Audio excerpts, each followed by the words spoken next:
अब जो है बहुब्रीही, ब्रीही का अगर शाब्दिक अर्थ अलग से निकाल देना, धान होता है, धान का तत्सम शब्द है ब्रीही। ठीक है, तो बहुत से धान, याद रखिएगा। तो धान का यहां से हम तात्पर्य क्या लेंगे, बहुत से पद। तो जब बहुत से पद एक पास एकत्रित हो, मिले, आपस में जुड़े और किसी भी एक शब्द का अर्थ न निकले, किसी भी एक शब्द का अर्थ न निकले, और जब वह अलग बोध कराने लगे, अलग एक नया शब्द आपको देने लगे, तो ऐसे शब्दों में बहुब्रीही समास होता है। ऐसे शब्दों में कौन सा समास, बहुब्रीही समास होता है। ठीक है, लिख लेंगे।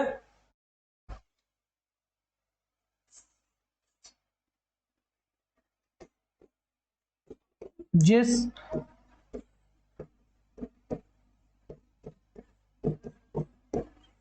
सामासिक शब्द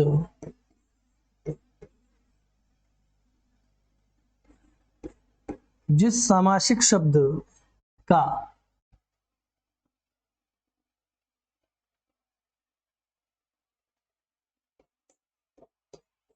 अन्य पद प्रधान हो, अन्य पद प्रधान हो,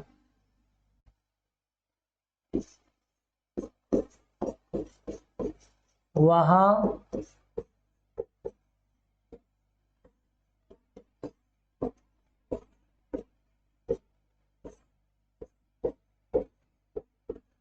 बहुब्रीही समास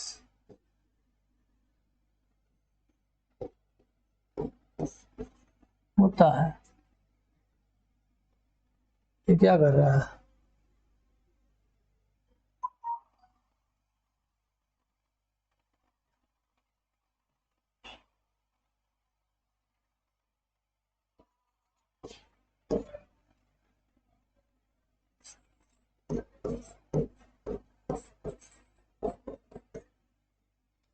ठीक है। तो अब ये देखिएगा, जिस सामासिक शब्द का अन्य पद प्रधान हो, इसको ऐसे भी कह सकते हैं कि एक या एक से अधिक पदों के समस्त होने पर किसी का अर्थ न निकल करके एक अलग अर्थ का जब बोध होने लगे, तो वहां पर बहुब्रीही समास होता है। ठीक है, इस प्रकार से भी हम व्याख्या कर सकते हैं इसमें। ठीक है, जैसे उदाहरण में लिख लीजिएगा, जैसे उदाहरण में एक शब्द आपको देते हैं, पॉपुलर शब्द है लंबोदर। लंबोदर का शब्द समझ लीजिए, फिर आपको नया शब्द आपको हम देंगे। लंबोदर का शब्द जो है उसमें दो शब्द हैं, एक है लंबा और एक है उदर। एक शब्द क्या है, लंबा शब्द है, और एक शब्द क्या है, उदर शब्द है। लेकिन अब दोनों का अलग अलग अर्थ है, और दोनों के अलग अलग अर्थ होने के बाद लंबा, उदर का अर्थ क्या होता है पता है, पेट। तो एक शब्द हुआ लंबा और एक शब्द हुआ अर्थ पेट, उदर का अर्थ में। तो अब जब पेट हो गया, तो जब हम अगला शब्द इसका देखेंगे कि लंबोदर किसको कहेंगे हो, तो कहा लंबोदर जो है गणेश का पर्याय शब्द है। अब देखिए, न तो आपके पास किसका रहा, लंबा शब्द का अर्थ निकाले, न तो पेट का अर्थ निकाले। दोनों की अर्थापत्ति लंबा है, उदर अर्थात पेट, जिसका आपको बताए थे कल तत्पुरुष समास में, पिछले वीडियो में आपको दिए थे कि तत्पुरुष समास में वाला शब्द का वो अर्थ होता है, और वाला अर्थ में भी याद रखेगा, यदि तीसरे के बोध न हो, किसी तीसरे के लिए अर्थ न आया हो, तो वहां पे तत्पुरुष समास होता है।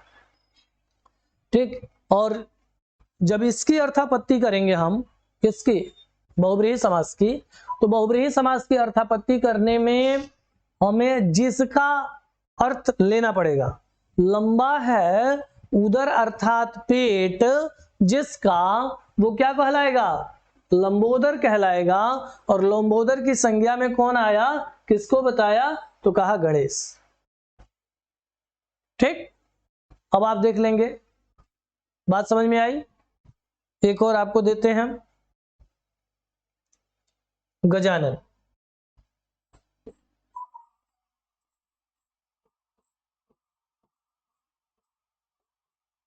दो शब्द इसमें भी है, एक शब्द है गज और एक शब्द है आनन। तो गज शब्द में, गज शब्द का अर्थ क्या होता है? हाथी। गज शब्द का अर्थ क्या आया? हाथी। और आनन शब्द का अर्थ क्या निकला? मुख।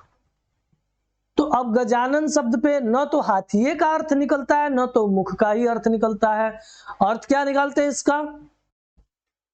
हाथी के जैसा मुख है जिसका, इसमें भी देखिए आ गया जिसका, हाथी के जैसा मुख है जिसका, वही होगा क्या? गजानन। और किसके लिए आता है? यह भी शब्द गणेश के लिए प्रयोग किया जाता है।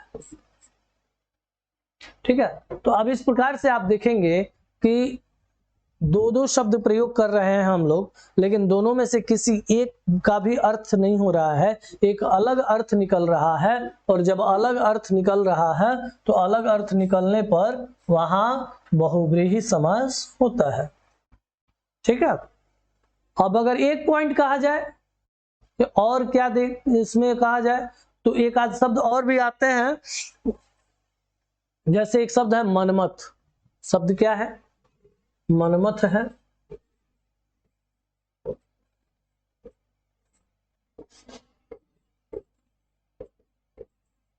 पतझड़ है।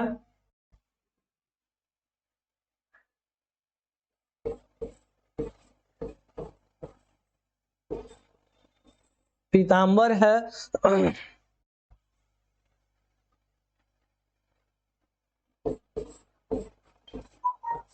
कपीस है।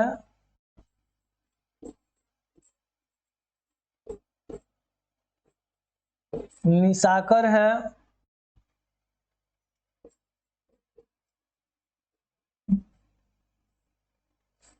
प्रधानमंत्री है।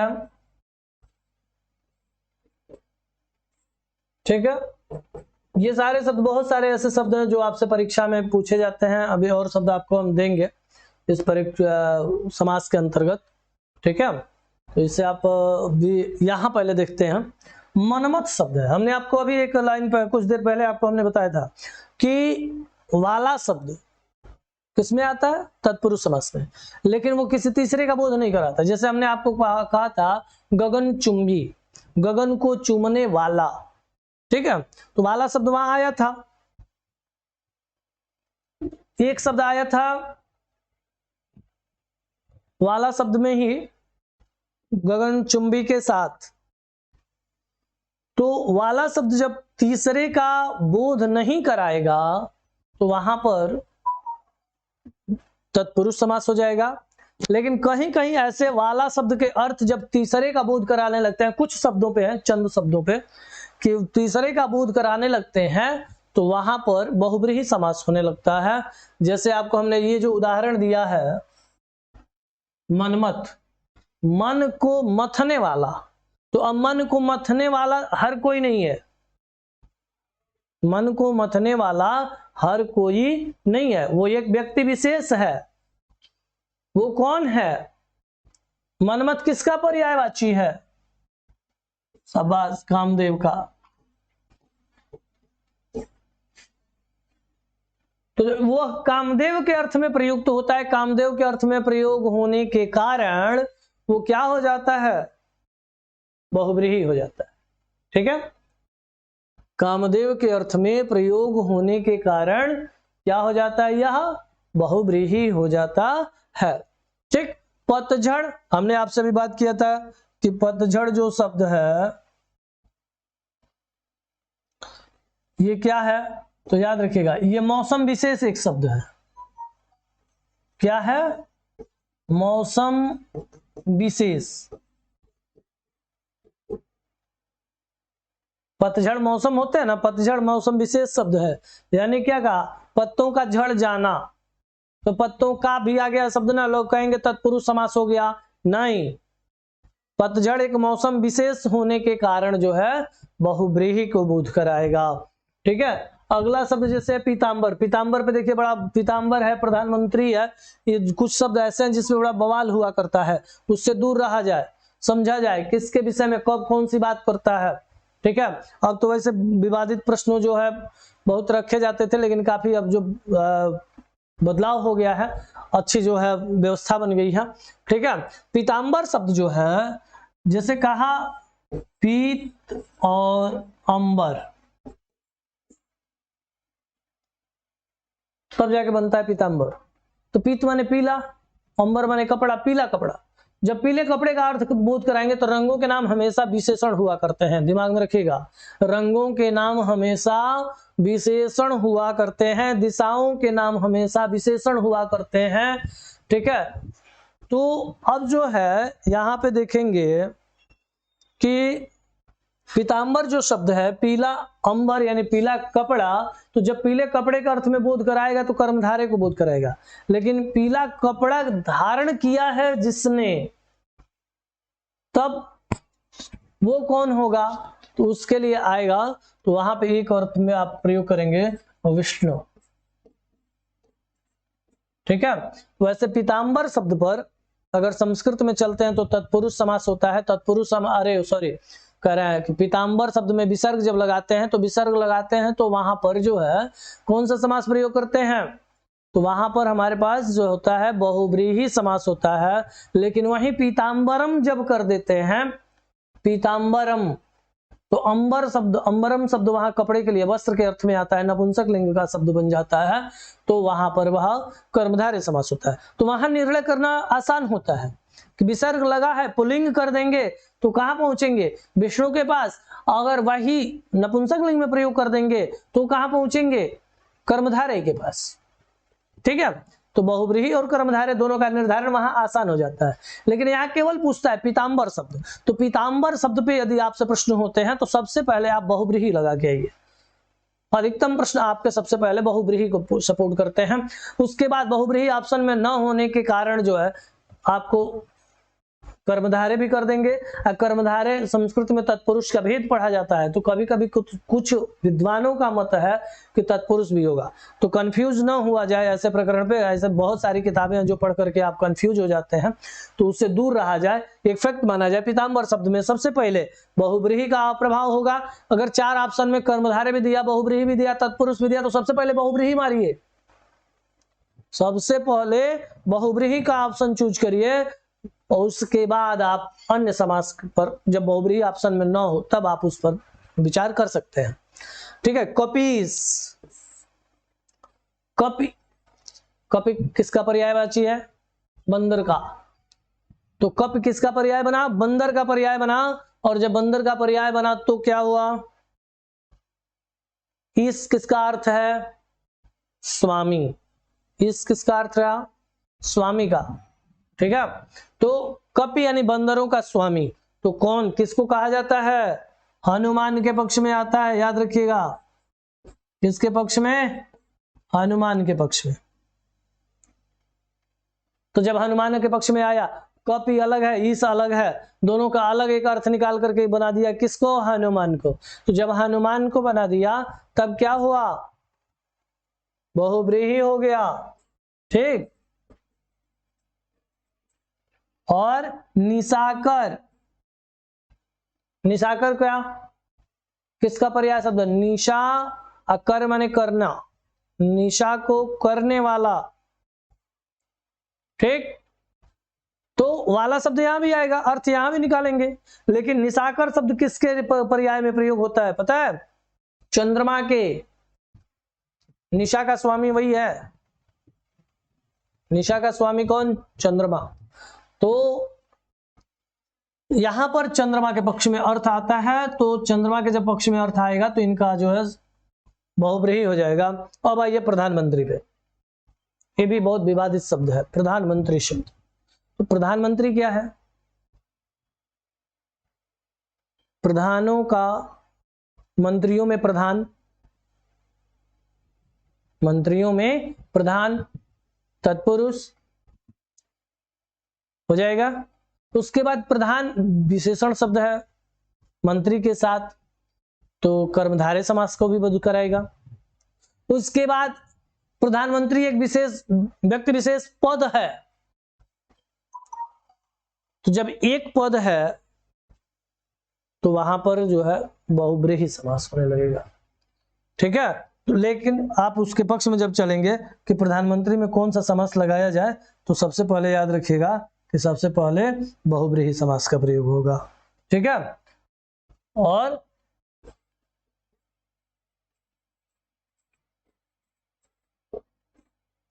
सबसे पहले बहुब्रीहि समास। बहुब्रीहि समास नहीं रहा तब आप तत्पुरुष और कर्मधारय पर विचार कर सकते हैं। ठीक है, इसके अलावा कुछ शब्द आपको ऐसे देंगे हम जो आप अपने प्रैक्टिस के तौर पे रख सकते हैं, जैसे एक दंत है, त्रिलोचन है,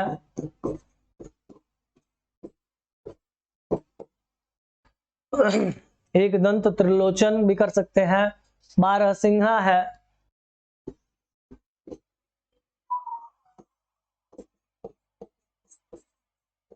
बारहसिंह है। इसके संख्या में बात होने लगती है कि संख्या है तो कैसे हम इसको मान लें कि भाई बहुब्रीहि होगा, लेकिन पशु विशेष है।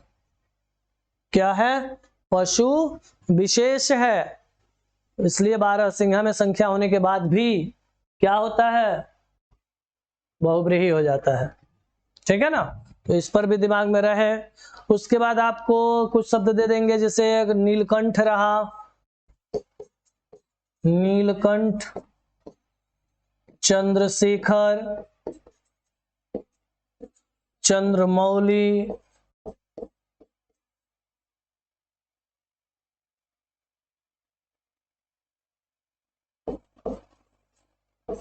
ठीक है, तो ऐसे शब्द आपके सामने रहेंगे। मृत्युंजय रहेगा, पंकज रहेगा, शूलपाणी रहेगा। ठीक है, पंकज है,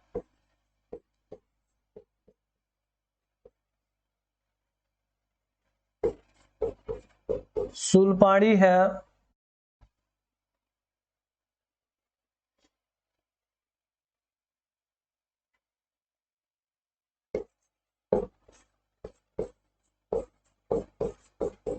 ठीक है। उसके बाद मृत्युंजय है,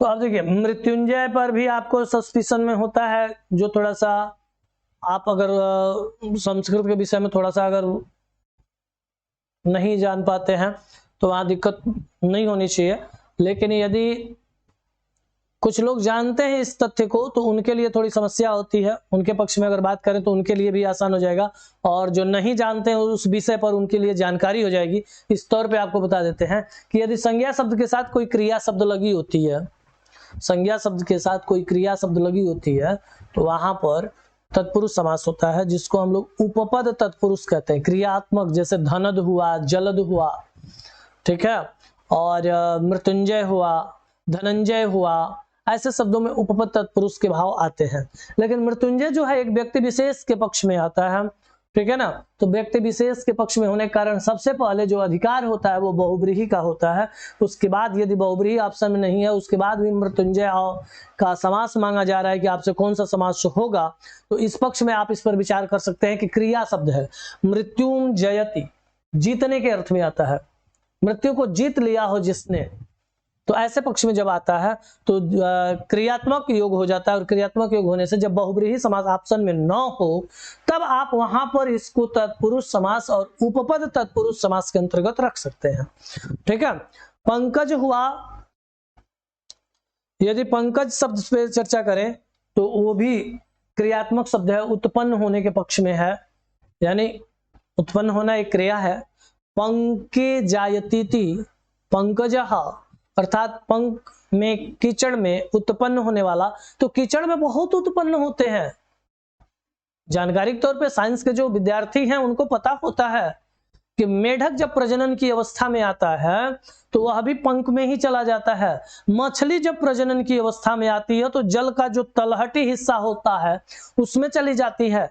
तो पंख में बहुत ही जीव जंतु उत्पन्न होते हैं, लेकिन एक व्यक्ति विशेष अर्थ में प्रयोग किया जाता है पंकज शब्द का।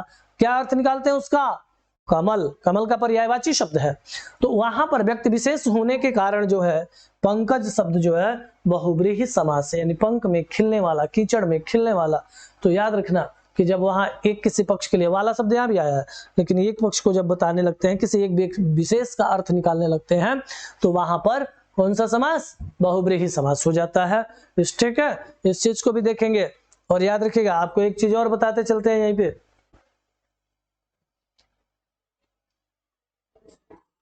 एक नया शब्द आपको थोड़ा सा, कमल नयन शब्द है।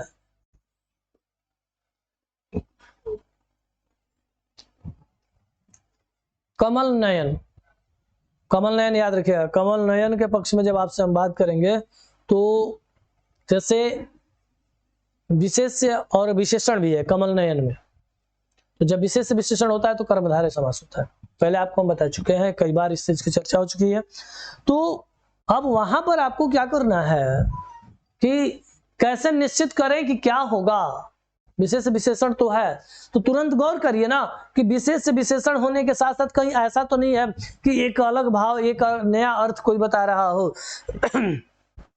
तो अगर ऐसी बात आती है तो तुरंत वहां रुक जाइए, 2 मिनट तो बहुत हो गया, कुछ सेकंड के लिए रुक जाइए, उस पर विचार कर लीजिए किसका अर्थ निकल रहा है। तो कमल नयन किसको कहते हैं पता है? विष्णु को कहते हैं।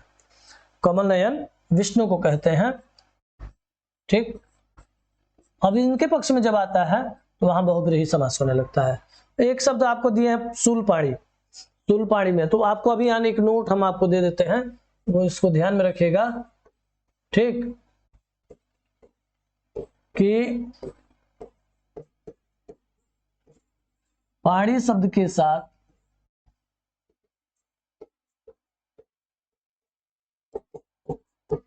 संज्ञा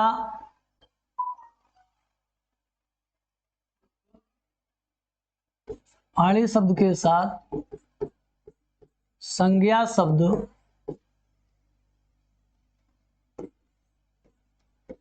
प्रयोग होने पर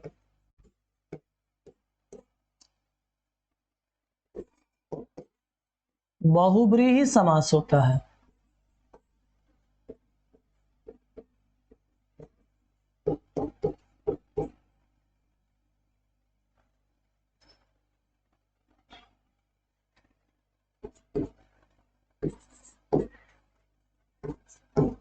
ठीक है, अब देख लीजिए। अब किसी भी आपको शब्द नहीं पता कि किसका अर्थ क्या होता है, वहां के लिए पॉइंट दिए हैं। मान लीजिए कुछ शब्द ऐसे पॉपुलर शब्द हैं जिसका अर्थ सबको लगभग पता होता है, लेकिन कुछ शब्द ऐसे भी हैं जिसको कोई नहीं जानता कि इसका अर्थ क्या होगा। वहां के लिए क्या करेंगे, कैसे निर्धारित करेंगे? जैसे मान लो इसमें आप चाहें तो चक्रपाणी रख सकते हैं, चक्रपाणी बहुत पॉपुलर शब्द है। शूलपाणी हमने आपको लिख के दिया है, वो भी बहुत पॉपुलर शब्द है। ठीक है, बीड़ा पाणी शब्द 50% लोग जानते हैं इसको कि बीड़ा पाणी का क्या अर्थ होता है। पीयूष पाणी 10% लोग जानते हैं कि उसका अर्थ क्या होता है। ठीक है ना?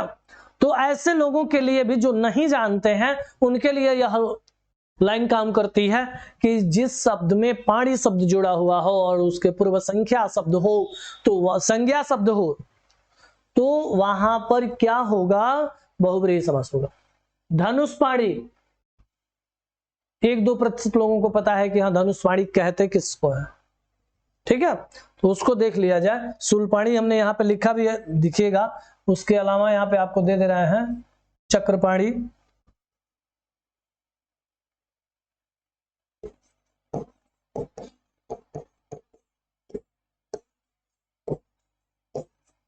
पीयूष पाणी। ठीक है, आप इसको नोट भी बनाते रहे, नोट बनाएंगे आपके लिए बहुत बेहतर होगा। चक्रपाणी, पीयूष पाणी के साथ वीणा पाणी,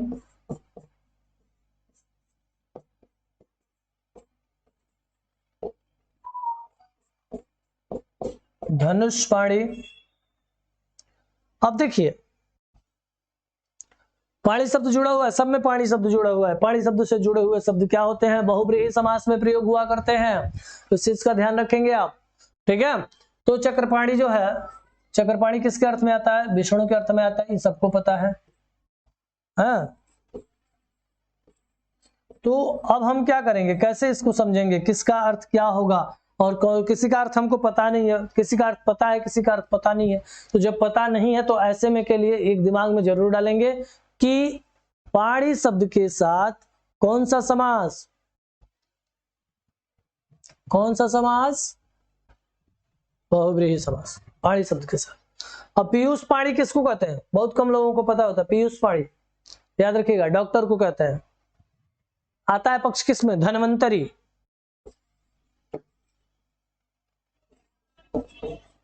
ठीक है ना, धन्वंतरी के पक्ष में आता है। तो आप क्या करेंगे, इस चीज को दिमाग में रखेंगे, क्या करना है हमको, ठीक है ना। वीणा पाणी, ये तो लगभग लोगों को पता है, किसको कहते हैं भाई? सरस्वती को कहते हैं। और धनुष पाणी, बढ़िया बढ़िया लोगों से पूछिएगा, धनुष पाणी किसका पर्याय शब्द है, किसको कहते हैं? ठीक है, तो याद रखिएगा धनुष पाणी जो है अर्जुन का पर्याय शब्द है। और कुछ लोग राम को भी जान दिखाते हैं, ये भी दिमाग में रहे, लेकिन अर्जुन के पक्ष में आता है, आप जानते रहे। राम के भी पक्ष में आएगा तब भी, अर्जुन के पक्ष में आएगा तब भी पाणी शब्द के साथ बहुव्रीहि समास होगा। ठीक है, वज्रपाणी, तो वज्रपाणी किसके? पाणी मतलब हाथ, वज्र हाथ में वज्र हो जिसके, ऐसा प्रश्न कौन? तो कौन होगा? हाँ, इंद्र। कौन होगा? इंद्र। ठीक है, तो ये पॉइंट जो है आपके बहुव्रीहि समास से संबंधित रहे। और इसमें आपने देखा, जिसे प्रधानमंत्री शब्द में हमने आपसे बात की, और पिछले में कुछ और उदाहरण आपको दे देते हैं जो पूछा जाता है हिंदी में। चौलड़ी, चौलड़ी बताएंगे, चौलड़ी का अर्थ क्या होता है? बहुत सारे लोगों को नहीं पता है कि चौलड़ी का अर्थ क्या होता है। कौन बताएगा? चलो बताते हैं। चौलड़ी का अर्थ होता है माला। हम माला उसी को कह सकते हैं जिसमें 4 लड़ियां हो। अगर 4 लड़ियां नहीं है तो वो माला नहीं है। आज वर्तमान में क्या है, एक धागा गले में डाल लो माला होगी। अरे हट, जब तक माला का तात्पर्य ये क्या कहा, 4 लड़ियां हो जिसमें, लरी, लरी बनती है ना लरी, तो लड़ियां जिसमें हो वो भी कितनी संख्या में? 4। तो जब 4 लड़ियां मिलेंगी तब वो क्या कहलाएगी? माला कहलाएगी। तब जाकर के माला के पक्ष में जब अर्थ आएगा इसका तो क्या हो जाएगा? बहुव्रीहि हो जाएगा। नहीं तो जितने थोड़ा सा इसके अर्थ को निकालने वाले हैं कहेंगे गुरुजी इसमें 4 शब्द लगा है, तो क्या होगा? द्विगु होगा। काहे हो? कहा कि जो 4 बेर लड़ी हो वो चौलड़ी है। नहीं, ऐसा नहीं है। ठीक है ना, तो चौलड़ी शब्द जो आप देखे हैं वो माला के अर्थ में प्रयोग है। ठीक है, बहुव्रीहि समास पकड़ में आया आपके? चलें आगे। ठीक है, अगला पॉइंट देखिएगा। अगला जो है समासिक शब्द है कर्मधारय समास।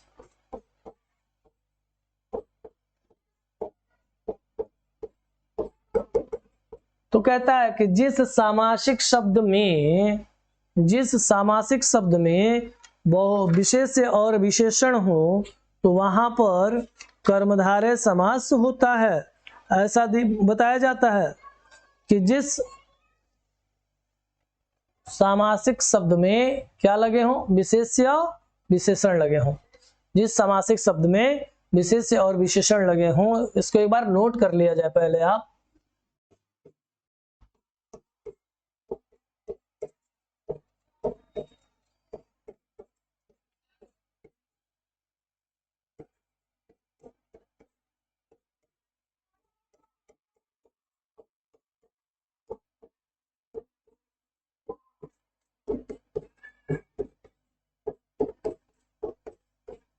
जिस सामासिक शब्द में विशेष्य व विशेषण हो या दोनों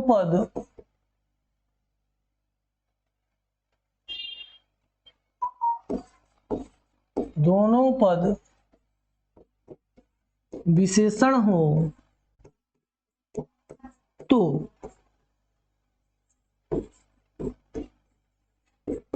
कर्मधारय समास होता है।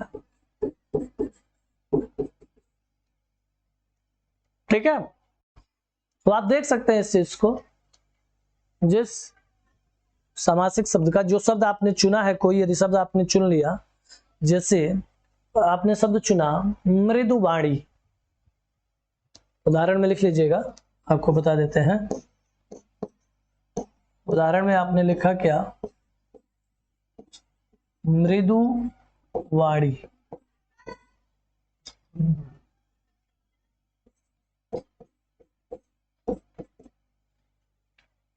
अब मृदुवाणी किसी तीसरे का बोध नहीं कराएगा, याद रखिएगा। जैसे कमल नयन हुआ था, आपको हम बताए थे, कमल नयन हुआ था, नरोत्तम हुआ था, इन सब चीजों में जैसे अलग से आपको समासिक शब्द जोड़ने पड़ते थे, अलग एक अर्थ निकालना पड़ता था, तो बहुव्रीहि के पक्ष में जाने का बात होती थी। जबकि विशेष विशेषण हुआ करते थे ऐसे शब्द, यहाँ भी विशेष विशेषण है। विशेष से क्या होता है और विशेषण क्या होता है, कौन बताएगा? तो आपको बता दें, एक टेक्निक के तौर पे एक शब्द लीजिएगा जिसकी, और एक शब्द लीजिएगा जिससे।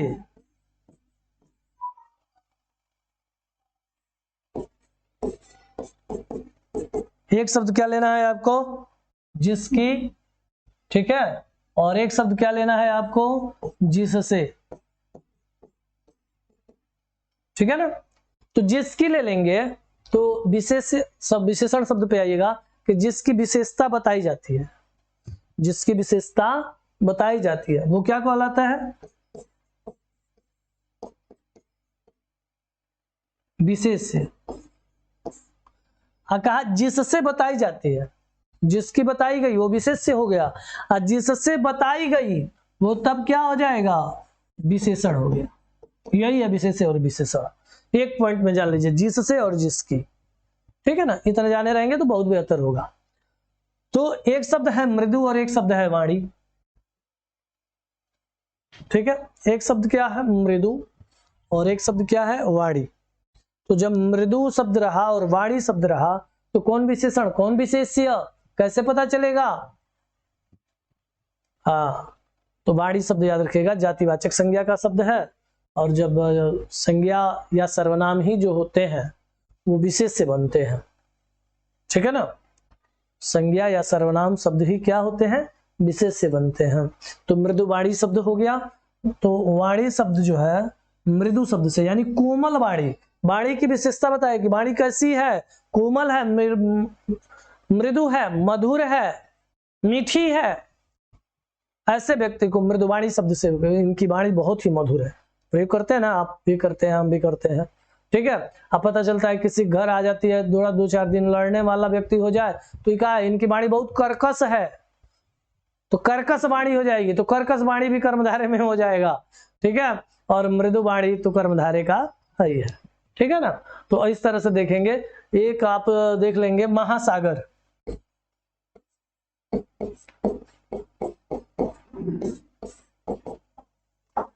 सागर शब्द की महानता बताई गई है। क्या हुआ है, सागर शब्द की महानता बताई गई है। महाशब्द विशेषण शब्द है, ठीक। शीतोष्ण बनाना है,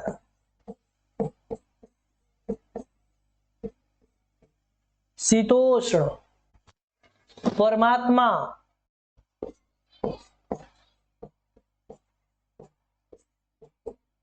तो ऐसे शब्द जो होते हैं वह क्या होते हैं, कर्मधारय समास के होते हैं। जैसे आपने परमात्मा लिखा, आत्मा शब्द है, जातिवाचक संज्ञा का शब्द है, और उसमें जो है परम शब्द जुड़ गया है, उसकी विशेषता जुड़ गई है। तो जब विशेष और विशेषण जुड़ता है तो वहां पर कौन सा समास होता है, कर्मधारय समास होता है, ठीक है। इन सब चीजों को थोड़ा सा, जहां विशेष और विशेषण जो है, और महापुरुष अगर कह दिया जाए, महापुरुष कह दिया जाए, वह पुरुष जिसके अंदर महानता हो, या वह पुरुष महान है, जो ऐसे समास का विग्रह कर सकते हैं, समास विग्रह बना सकते हैं, ठीक है। तो इस प्रकार से महासागर आपने देखा, महापुरुष देखा। अगर किसी ने पूछ दिया महावीर में कौन सा होगा, तो महान है वीर जो, ऐसा भी देख सकते हैं आप। लेकिन याद रखिएगा एक पॉइंट और यहाँ पर, कि अगर पहले तो विशेष विशेषण है इसमें, तो पहले कर्मधारय को निश्चित करिए, क्योंकि कर्मधारय का प्रभाव सबसे अत्यधिक होता है। कम लोग इस पर डिफाइन कर पाते हैं, कम लोग इसको विश्लेषित कर पाते हैं कि महावीर के विषय में क्या करना है। तो महावीर जो है विशेषण शब्द के साथ साथ एकार्थी शब्द भी है जो हनुमान के पक्ष में प्रयोग होता है।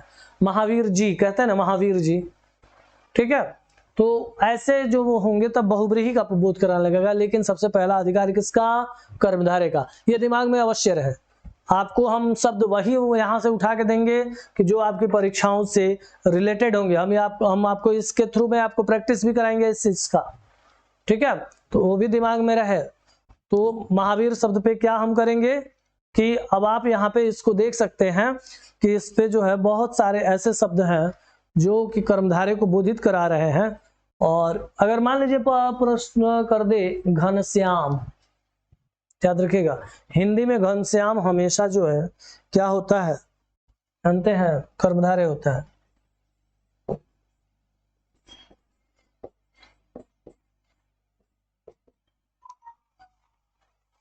जबकि घनश्याम शब्द किसको कहा जाता है? वो कृष्ण को।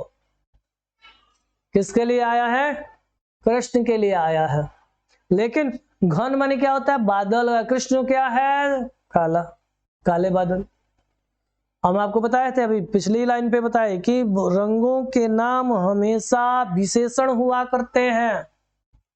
रंगों के नाम हमेशा विशेषण हुआ करते हैं। तो जब विशेषण हो गया, ठीक, तो वहां पर कर्मधारय होगा। दोनों पद विशेषण हो जाएंगे। जैसे आपको हमने एक शब्द दिया है शीतोष्ण, शीत है और उष्ण है, दोनों शब्द है। तो शीत भी विशेषण है और उष्ण भी विशेषण है, दोनों। शीत माने ठंडा, उष्ण मतलब गर्म, ठीक है। तो दोनों शब्द ऐसे हैं जो विशेषण शब्द है। तो कहा था ना कि दोनों पद विशेषण हो तो भी वहां क्या होता है? कर्मधारय समास हो जाता है। तो शीतोष्ण में कर्मधारय समास हो जाएगा इस तरह से, ठीक है। आप देखेंगे इन सब चीजों को। एक शब्द है आपको देते हैं वचनामृत शब्द।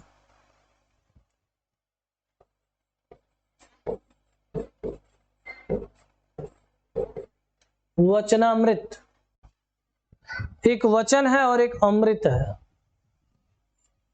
ठीक है। अमृत के समान वाणी, मृदवाणी जो आपको दिए थे उसी के समान है। अमृत के समान वचन, अमृत के समान वाणी, ये पॉइंट आपको रखनी है, ठीक है।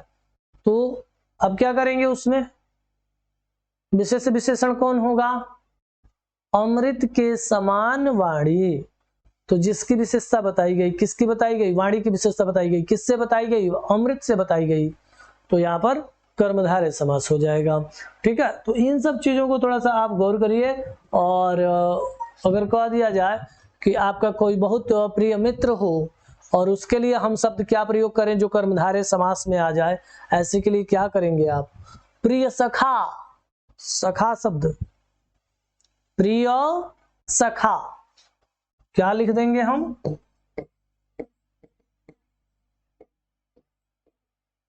प्रिय सखा। तो प्रिय सखा में भी क्या होगा? कर्मधारय समास हो जाएगा, ठीक है। तो कर्मधारय समास के साथ साथ अब कुछ शब्दों पे ऐसे, जैसे हमने आपको बताया था कि इस पे घनश्याम पे, तो घनश्याम पे जैसे विशेष विशेषण है तो वहां पे कर्मधारय होगा। लेकिन कर्मधारय ऑप्शन में ना हो तब हम उस स्थिति में क्या करेंगे? ऐसी प्रकरण पे हमको क्या करना चाहिए? तो हमें याद रखिएगा कि ऐसे प्रकरण में तब याद कर लेना चाहिए कि घनश्याम कहते किसको हैं? काले बादल को तो विशेष विशेषण में आ गए, लेकिन घनश्याम एक अर्थी शब्द एक के लिए किसके लिए प्रयोग होता है? तो वो है कृष्ण।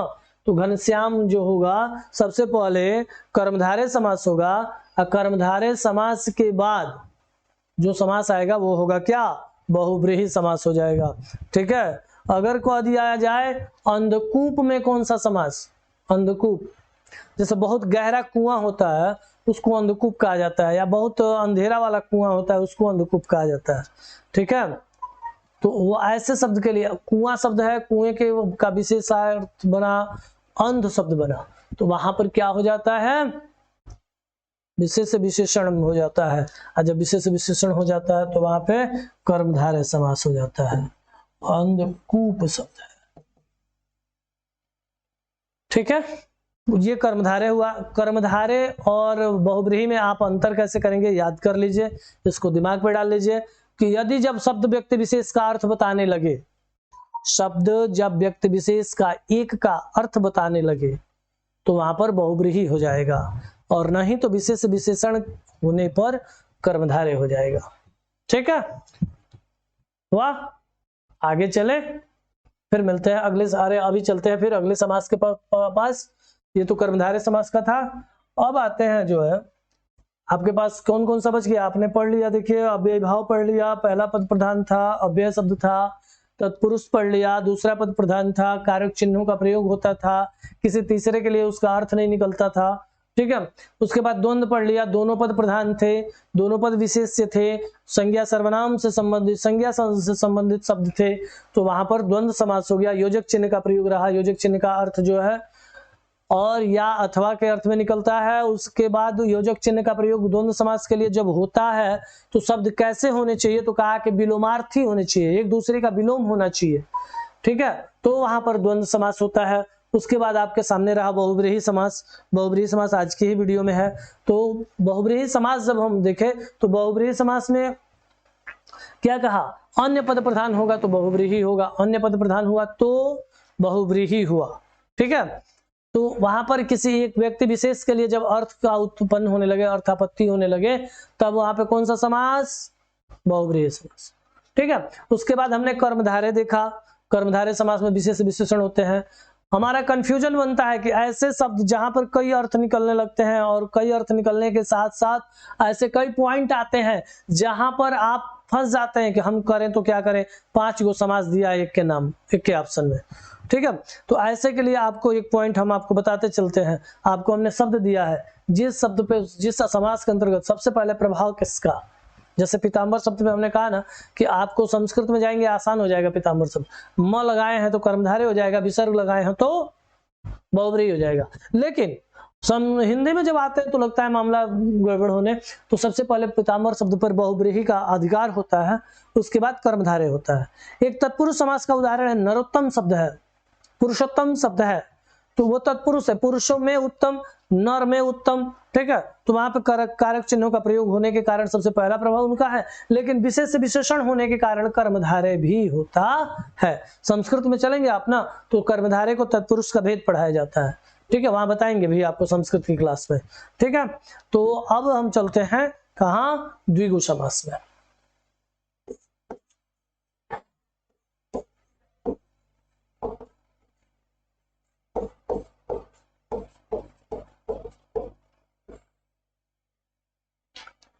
द्विगु समास क्या कहता है, कहता है कि जब संख्या शब्द के साथ, संख्या शब्द पूर्व में हो, जब संज्ञा शब्द के पूर्व में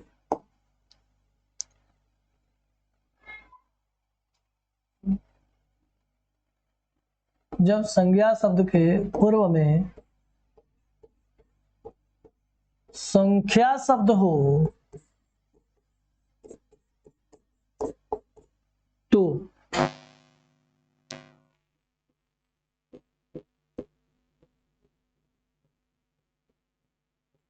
द्विगु समास होता है।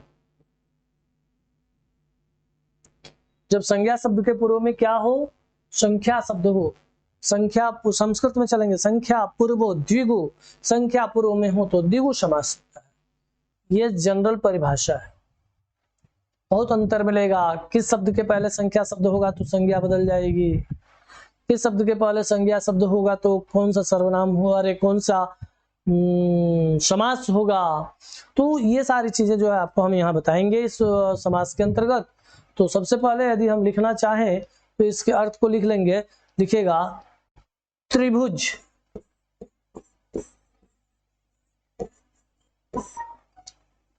तिरंगा,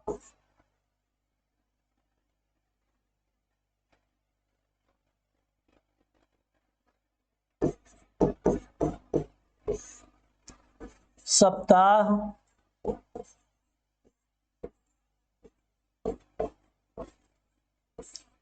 नवग्रह, षड्भुज,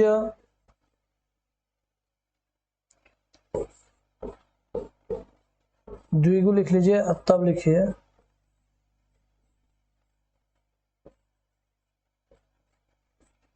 षड्भुज।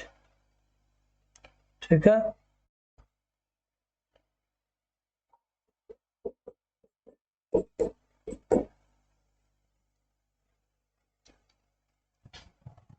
अब क्या करेंगे ऐसी स्थिति को, कैसे, सब में संख्या शब्द लगा है, 3 7 9 2 6, सब में संख्या शब्द है। तो जब संख्या शब्द पहले रहा, संज्ञा या सर्वनाम के पहले रहा, तो वहां पर द्विगु समास एकदम स्पष्ट, आंख मूंद के आप कह सकते हैं, कहीं कोई दिक्कत नहीं होगी इस पॉइंट पर। ठीक है, अब इसके विग्रह में हम क्या करते हैं, विग्रह में हम इनको जोड़ते हैं, क्या, समाहार शब्द जोड़ते हैं। इनके विग्रह में क्या जोड़ेंगे, समाहार शब्द जोड़ेंगे। ठीक है, समाहार शब्द में क्या, जैसे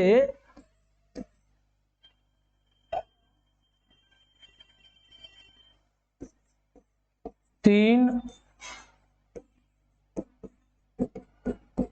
भुजाओं का समाहार, 3 भुजाओं का समाहार, त्रिकोण जो होता है, त्रिभुज उसी को कहते हैं। ठीक है ना, तो ऐसे हो जाएगा, और प्रत्येक में समाहार शब्द आप जोड़ लेंगे। 3 रंगों का समाहार, 7 अन्हों का समाहार, 9 ग्रहों का समाहार। ठीक है, द्विगु शब्द पे क्या है जानते हैं, गु मतलब होता है गाय। एक बार की प्रश्न किया था एक सत्र में, पंचगु शब्द में कौन सा समास है। ठीक है, तो पंचगु और पंचगाव 2 पॉइंट है यहाँ पे, आपको बताते हैं। एक यहाँ पहले जान लीजिए, एक है पंचगु और एक है पंचगाव। ठीक है, पंचगाव। तो पंचगु शब्द क्या, द्विगु शब्द में 2 गायों का समाहार जब होगा तो द्विगु होगा, 2 गायों का समाहार। तो जब 2 गायों का समाहार होगा तो उसको क्या कहेंगे, द्विगु कह देंगे। ठीक है, उसके बाद देखिएगा पंचगु शब्द पे क्यों प्रश्न खड़ा रहा हो गया उस समय, कि पंचगु यानी 5 गायों का समाहार नहीं बनाते, गु शब्द है तो 5 गायों को पालने वाला वहां पे अर्थ हो जाता है, 5 गायों का पालने वाला अर्थ निकालते हैं इसका। यहाँ भी 2 गायों का पालने वाला, द्विगु नहीं, कहीं पे द्विगु का प्रयोग नहीं हुआ द्विगु शब्द में कि किसी को हम द्विगु कह दे। ठीक है, लेकिन पंचगु शब्द प्रयोग हुआ है 5 गायों के पालने वाले को, आप पंचगु हैं अर्थात आप 5 गायों के पालने वाले हैं। संस्कृत में आएंगे तो इसका डिफिनेशन और बेहतर होता है। तो वहां पर क्या हो जाता है, व्यक्ति विशेष हो जाता है, इसलिए पंचगु पर द्विगु न हो करके बहुब्रीहि हो जाता है। अब पंचगावा शब्द उसी के जगह पे बनता है, 5 गायों का समाहार। ठीक है, 5 गाय जिसके पास हो वो पंचगु, और 5 गायों का जो समाहार होगा वो पंचगावा। ठीक है, तो द्विगु शब्द पे आप जो एक षड्भुज शब्द है आपको बताते चले। ठीक है, षड्भुज शब्द में क्या है,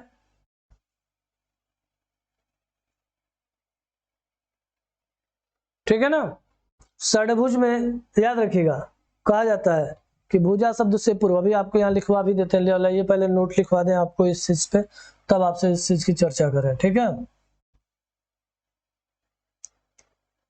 इसका कह लीजिए 7 अन्हों का समाहार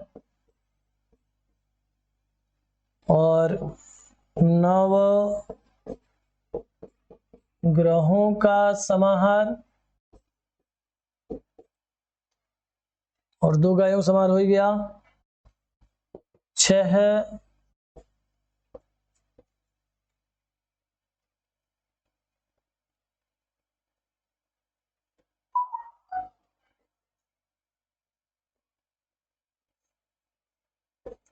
भुजाओं का समाहार।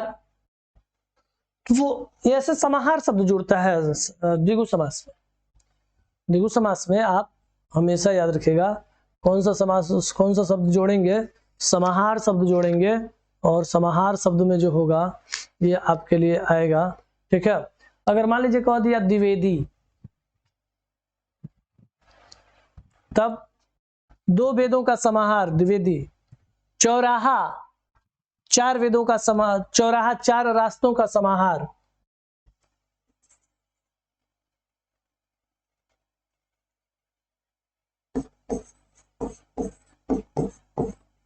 द्विवेदी। चतुर्वेदी,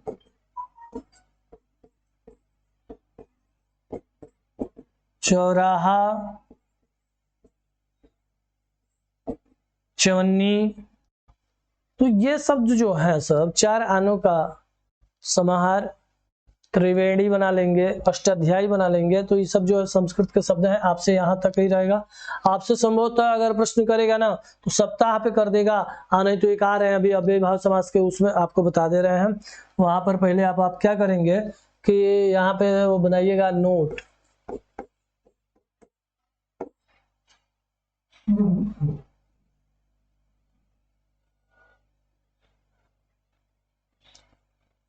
ठीक है, नोट बनाइएगा और नोट में लिखिएगा यदि संख्या शब्द पूर्व में हो तथा, संख्या शब्द पूर्व में हो तथा भुजा शब्द बाद में हो तो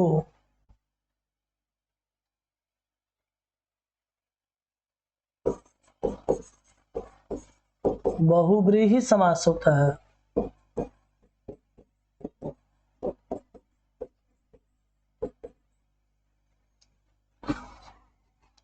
ठीक है, अब बहुब्रीहि समास होता है। उदाहरण देख लीजिएगा इसका क्या है।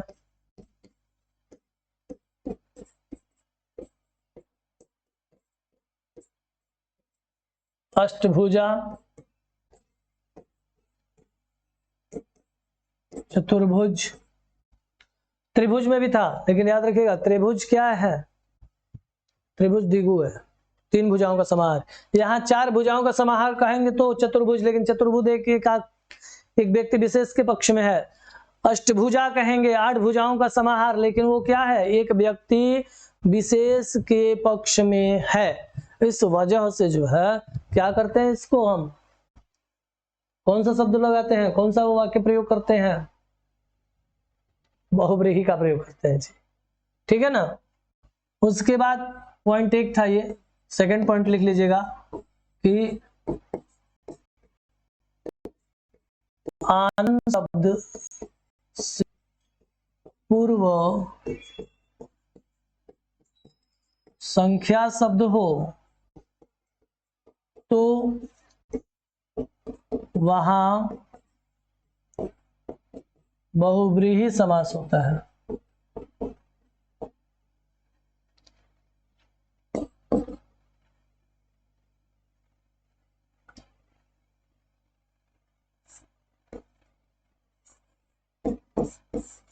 होता है, उदाहरण देख लीजिए। उदाहरण क्या करेंगे आप यहाँ पे, आरती गाते हैं ना, एकानन चतुरानन पंचानन राजे, एकानन चतुरानन